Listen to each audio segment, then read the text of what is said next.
राज्य में लागू हेब आयुष्मान योजना एमओयू चुक्तिनामा स्वाक्षर पर एबे दिल्ली गस्त करिसेंती मुख्यमंत्री मोहन चरण माझी। आज 2 दिनिया दिल्ली गस्तरे मोहन चरण माझी दिन 2टारे आयुष्मान भारत और गोपबंधु जन आरोग्य योजना नहीं केंद्र और राज्य सरकार मध्य हेब एमओयू। आज 2 दिनिया दिल्ली गस्तरे मुख्यमंत्री मोहन चरण माझी आज विज्ञान भवन रे चुक्तिनामा स्वाक्षर हेब। आयुष्मान योजना प्रथम थर पर ओडिशा रे लागू हेबा पई जाउछि।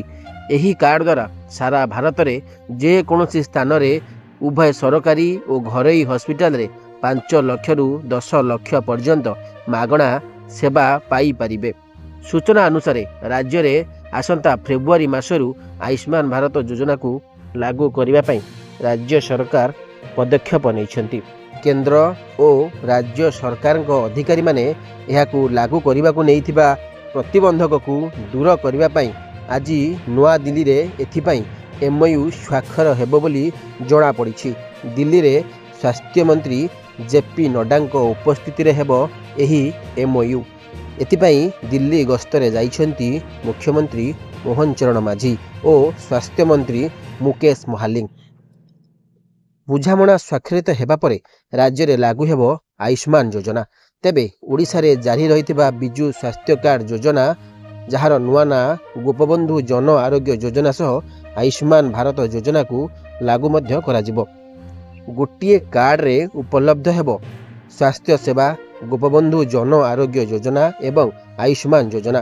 पुराना कार्ड को हटाई खूब शीघ्र दियाजिबो एक नुआ कार्ड। पुराना कार्ड रो परिवर्तन हेबो लोगो। 1 कोटी परिवार एवं 3.5 कोटी लोक यार लाभ पाइबे। एथिरे पुरुषंक पई 5 लाख टंका एवं महिला मानंक पई 10 लाख टंकार स्वास्थ्य सेवा रहिबो।